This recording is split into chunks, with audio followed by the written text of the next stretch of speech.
Barita Simanjuntak. Terima kasih Pak Barita telah bergabung bersama kami. Pak Barita, ini tadi kita lihat bahwa ini baru pertama kalinya atau baru kali ini Kejaksaan menjatuhkan tuntutan mati ke terdakwa kasus korupsi. Anda melihat hal ini seperti apa? Apa pendapat Anda, Pak Barita? Ya, yang pertama sekali kita memberikan apresiasi atas ketegasan Kejaksaan, khususnya Jaksa Agung dalam menerapkan tuntutan pidana mati. Ini untuk kali kedua dalam sejarah hukum kita, jaksa berani menuntut pidana mati atas kasus pembobolan bank pertama sekali dulu, dan untuk kasus tindak pidana korupsi memang ini yang pertama. Itu. Kemudian yang kedua, Mbak Elisa, bahwa pidana mati itu adalah pidana yang diakui eksistensinya dalam sistem hukum kita. Jadi dia ada diatur dalam Undang-Undang Pemberantasan Tindak Pidana Korupsi. Dan yang kedua yang tidak kalah pentingnya adalah ini kejahatan luar biasa. Kasus mega korupsi 22,7 triliun, fantastik.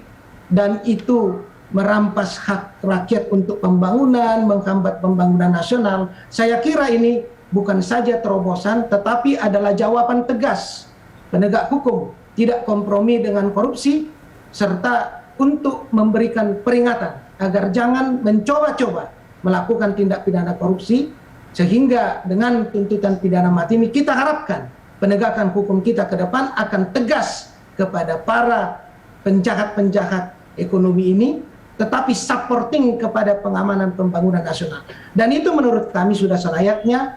Kami mengapresiasi tim jaksa penuntut umum yang dengan tuntutan ini memberikan rasa keadilan bagi masyarakat yang selama ini kan selalu ada pertanyaan, jangan hanya wacana. Kini terbukti bahwa Jaksa Agung sebagai penuntut umum tertinggi dan jajaran kejaksaan membuktikan ketegasan dan keberanian adiaksa untuk menegakkan hukum sesuai dengan keadilan.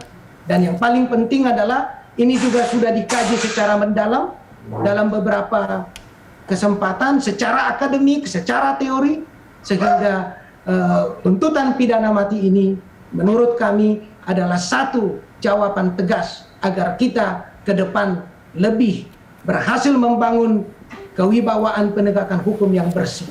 Begitu Mbak Elisa. Ya, Pak Barita, berarti artinya langkah yang diambil ini menjadi sebuah terobosan baru yang memang membuktikan ketegasan dari kejaksaan seperti itu. Atau mungkinkah ada yang melihat bahwa ini menjadi hal yang berlebihan yang diberikan oleh kejaksaan? Menurut Anda seperti apa ini? Saya kira ini profesional dan progresif.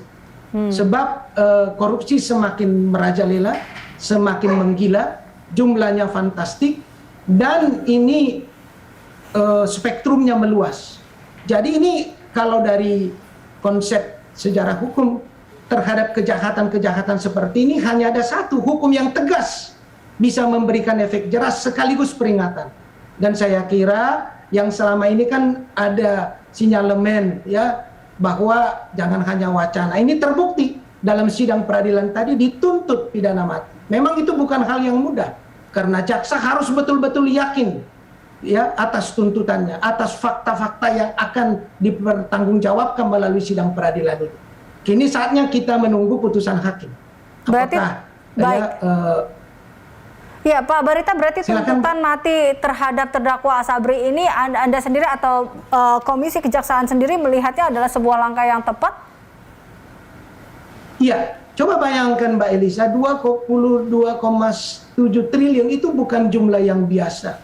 Kalau rakyat kecil saja, Mbok Mina, kakek Samirin, yang jumlahnya puluhan ribu harus menjalani pidana penjara, di mana keadilannya kalau para koruptor yang 22,7 triliun tidak ditindak tegas?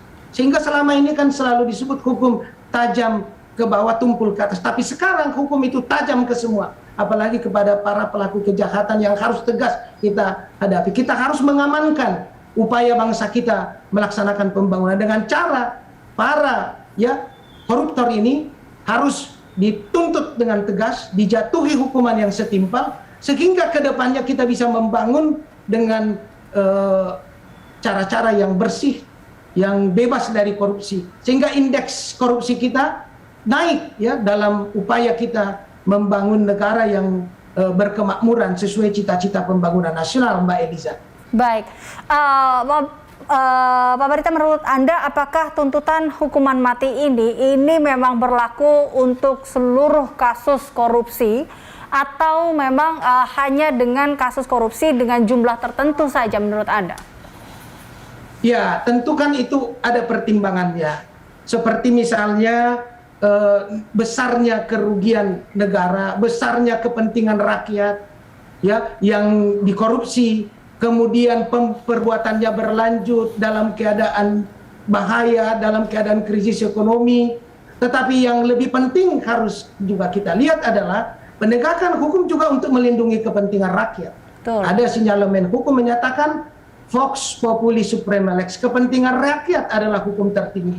Maka jawaban tegas terhadap para pelaku kejahatan terhadap rakyat ini melalui tindak pidana korupsi yang luar biasa besar dan akibatnya ini adalah hukuman yang tegas. Jadi tentu saja ini juga dituntutkan selektif, dilihat jenis kejahatannya, dilihat besarnya yang dikorupsi, dilihat dalam keadaan seperti apa dan apakah ini ada kaitan dengan perbuatan-perbuatan tindak pidana korupsi yang dilakukan, artinya tidak ada jerahnya, malah semakin berani, semakin besar nilainya, maka jawaban terhadap hal-hal seperti itu adalah hukuman yang tegas, tuntutan yang tegas. Tentu kejaksaan punya kewenangan menuntut, tetapi putusan akhir ada pada tangan majelis hakim yang terhormat. Mudah-mudahan ini bisa menjadi peringatan sekaligus kewaspadaan agar jangan coba-coba melakukan tindak pidana korupsi karena ada penegak hukum. Ada kejaksaan dan penegak hukum yang lain yang konsisten dan komit untuk melindungi kepentingan rakyat dan pembangunan ini, Mbak Eliza. Baik, terakhir Pak Barita, karena kalau kita berbicara korupsi ini tentunya tidak hanya merugikan,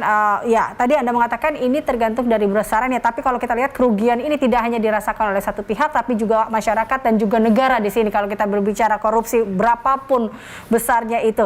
Nah, tapi kalau singkat saja, apa memang yang diharapkan dengan adanya tuntutan mati ini yang menjadi sebuah terobosan baru ke depannya yang kita harapkan ini sebuah langkah tegas yang juga bisa memberantas kasus-kasus korupsi lainnya? Iya, tepat sekali Mbak Eliza. Yang pertama tentu kepentingan hukum negara. Kepentingan kita melaksanakan tujuan pembangunan nasional. Jangan sampai dihambat oleh tindak pidana korupsi yang dari waktu ke waktu semakin merajalela ini. Dan kedua, kepentingan hukum masyarakat. Sebab negara berkewajiban menyelenggarakan kesejahteraan umum. Nah, itu juga harus dilindungi. Hak masyarakat kecil terhadap pembangunan tidak boleh dicuri oleh para koruptor ini. Dan pada akhirnya tentu kepentingan hukum individu setiap warga kita. Ketiga ini harus seimbang, sejalan. Sehingga tindak pidana korupsi dengan skala yang seperti tadi, dengan hukuman yang tegas diharapkan ya bisa selain peringatan dini adalah efek jerah. Agar tidak ditiru dan dicontoh siapapun. Sehingga negara kita bisa semakin bersih, semakin terukur ya capaian pembangunan nasional, tidak ada lagi ya korupsi seperti yang saat ini sedang berproses di peradilan dan pada akhirnya tentu kita akan lebih cepat mencapai tujuan pembangunan nasional dan upaya ya pelaksanaan pembangunan yang saat ini sangat gencar dilakukan. Jadi jangan ketika para pemimpin negara kita bekerja keras ada orang-orang yang mencoba mencari kesana. Ini yang seperti ini tidak boleh terjadi. Mari kita bergotong royong, penegak hukum mengambil porsinya, mengamankan itu, sehingga pada akhirnya kita bersama-sama menuju bangsa kita yang lebih sejahtera ke depannya, Mbak Elisa. Oke, baik.